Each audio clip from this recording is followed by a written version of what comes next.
welcome back to Miss Cindy's Kitchen.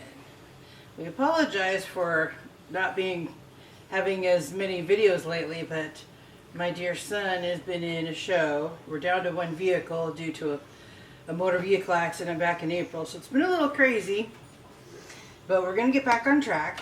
So tonight we're going to show you a quick dinner that I'm making for the family. I'm going to be making a turkey Italian sausage Alfredo pasta dish with spinach. And basically, like a lot of you might be going through some financial challenges lately. So we always look for reduced meats when we go shopping.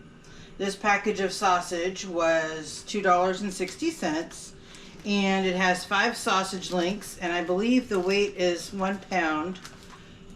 Well, actually, it's 19.5, so it's even more than a pound. And then I have 2 jars of roasted garlic Parmesan sauce. And then I'm going to add in some chopped onion and garlic from my spice cabinet.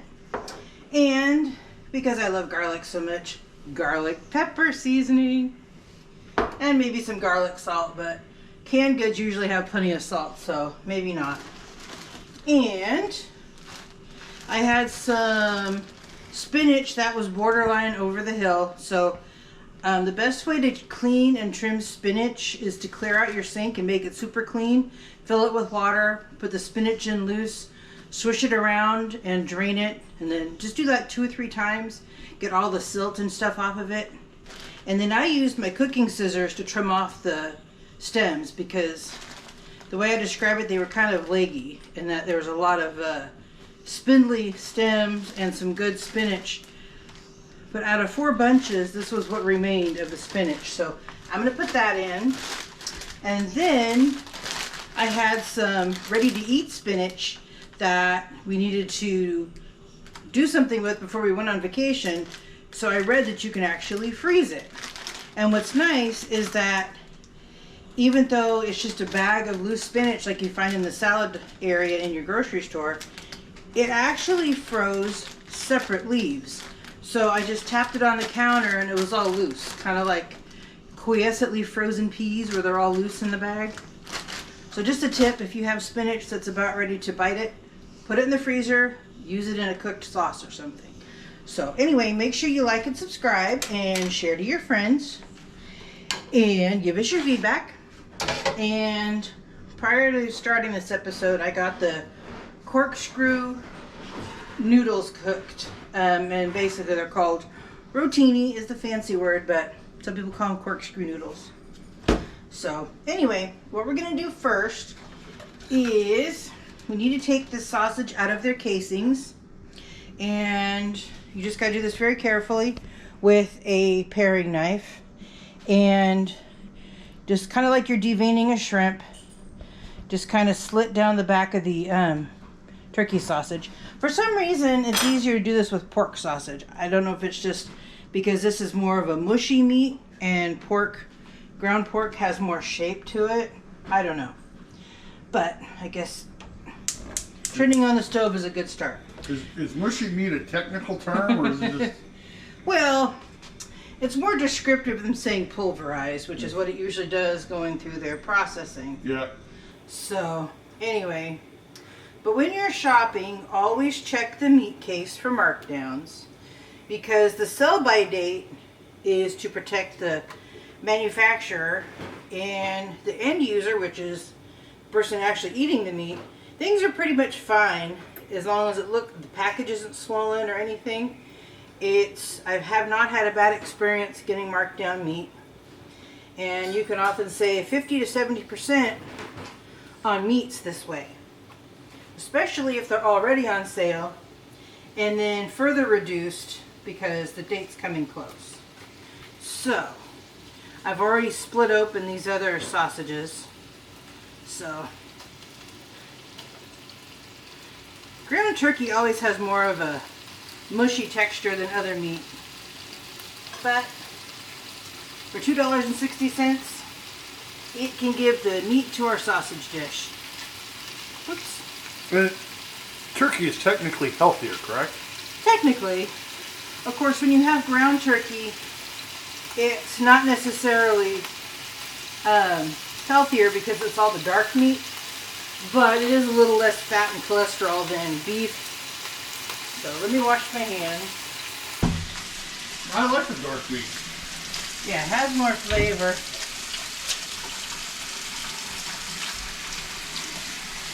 Alright.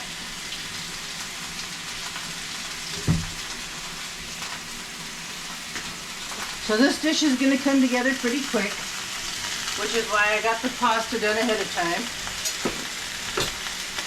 And I'm going to use this, but wait, there's more, to break up the meat.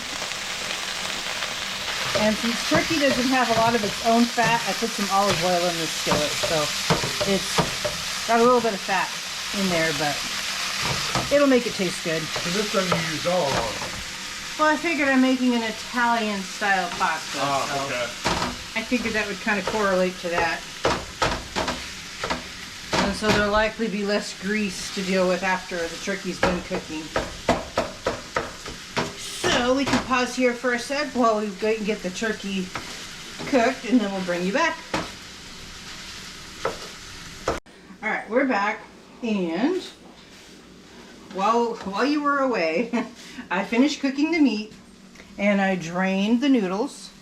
And after I drained the noodles, I drained the turkey, because it did have, turkey tends to have more of like a brothy type of liquid rather than greasy fat like beef does. But still, I didn't want that in our pasta sauce. So now I'm going to pour in these 2 jars of Alfredo sauce.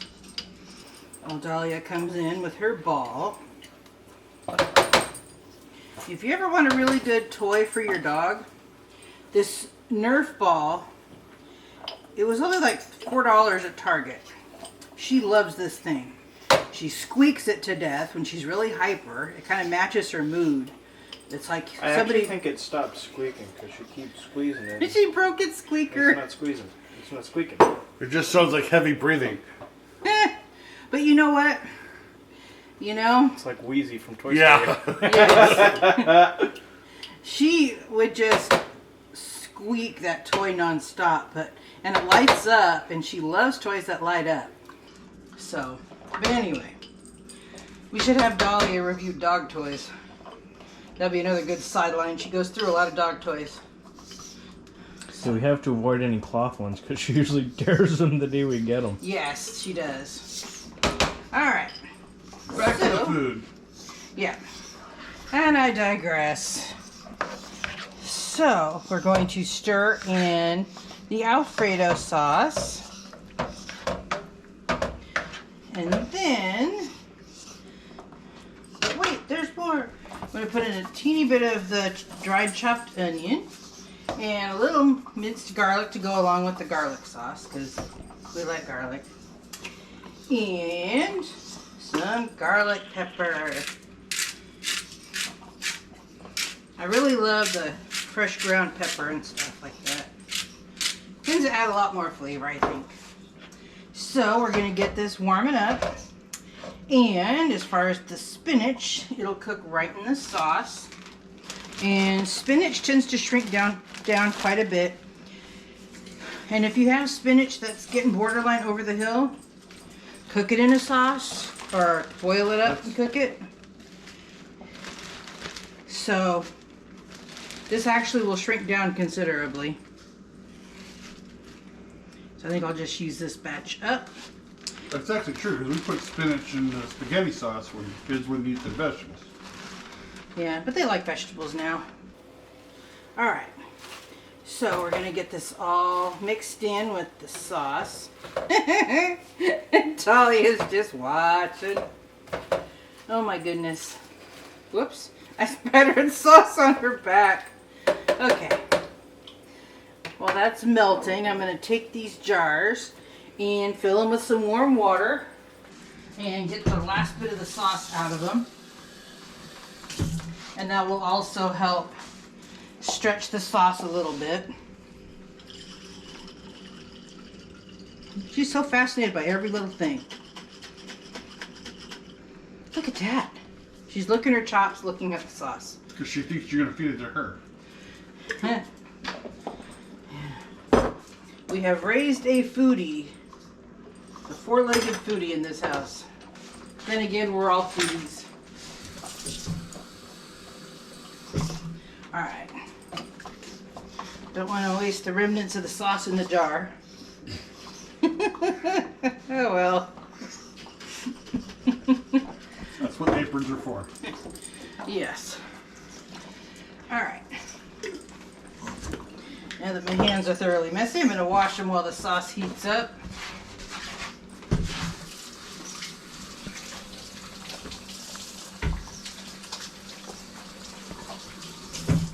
All right. So, now the sauce is starting to simmer. The spinach will start to wilt. And adding that extra little bit of liquid will help the spinach cook. So basically this dinner would be maybe like 20 minutes start to finish. Because basically just get your noodles, the water for the noodles boiling while you gather your ingredients. And while you're making the sauce, the noodles are cooking. And then you just drain the noodles and combine everything. So if you have a busy night after work where you've got to turn around and go somewhere, like we often do, it's good to have a nice quick dinner. So now that that is softening up a bit, we can take the noodles, move. Gotta get Dolly out of the way. So just scoop the noodles out of the pot and put them in the sauce. Oy, I think I'll do it this way. I don't want to have my back to my audience here, but I had to get a better grip on the noodles. All right. You know what? The handles aren't that hot, so I'm going to dump that all in. Got all the noodles. So, this will be a nice one-pan dinner, not counting the pot we cooked the noodles in. And then I pulled some bread we had in the freezer, put it in the oven while everything else was cooking. So now we've got some baguettes to go with our pasta dish. So, we'll finish stirring this together and then we can have a taste test. Yay, I love taste tests.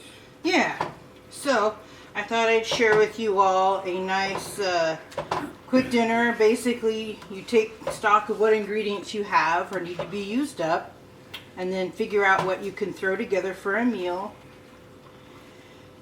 And I love Alfredo sauce with chicken, and I happen to have some turkey sausage, and I figured, what the heck?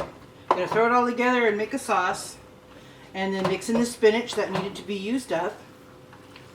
So now we've got a one-pan dinner, and let me get a plate so we can do a taste test.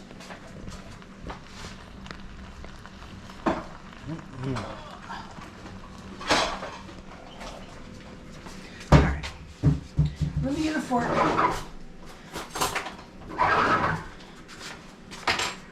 I'm going to leave the heat on so the spinach can still finish cooking a bit. So, Logan, you can let me know what you think. I just want to see how hot it is first. Well, you just got to blow on it. Burn my mouth.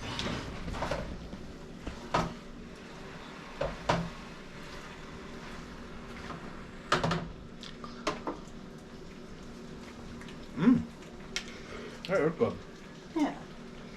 So Logan, before you Spinach and the ground turkey. take and- another bite, your mom said you were doing a show? What's your show? Oh yeah, Harvey Firestein's Torch Song at Bakersfield Community Theater. We have 5 more performances this Friday, Saturday, and then a Sunday matinee, and then the next Friday and Saturday. So go check it out if you And get then a you got a chance. new show you're doing. Yeah, the Addams Family musical at Bakersfield College. Super excited for that. Had my first rehearsal for it yesterday. So So if you want to know why we're so busy, So anyway, thank you again for joining us. And soon we will have more Disney-inspired recipes. we just got sidetracked because of life, and I'm sure you all can relate because everybody has kids, or most people do, or they have crazy life circumstances. But anyway, this isn't an affordable family dinner. The ingredients probably cost between $6 and $7 total. Makes a big dinner and enough for leftovers. So thank you for joining us, and we look forward to seeing you again soon. And make sure you like and subscribe and share to your friends and give us your feedback. See you again soon. Thank you for watching Miss Cindy's Kitchen. To get more recipes like this one, subscribe to the channel and hit the bell for notifications when new videos are uploaded. Share it out to your friends, family, neighbors, and leave us a comment to let us know how this recipe worked for you. And don't forget to hit that like button. Again, thank you for watching Miss Cindy's Kitchen.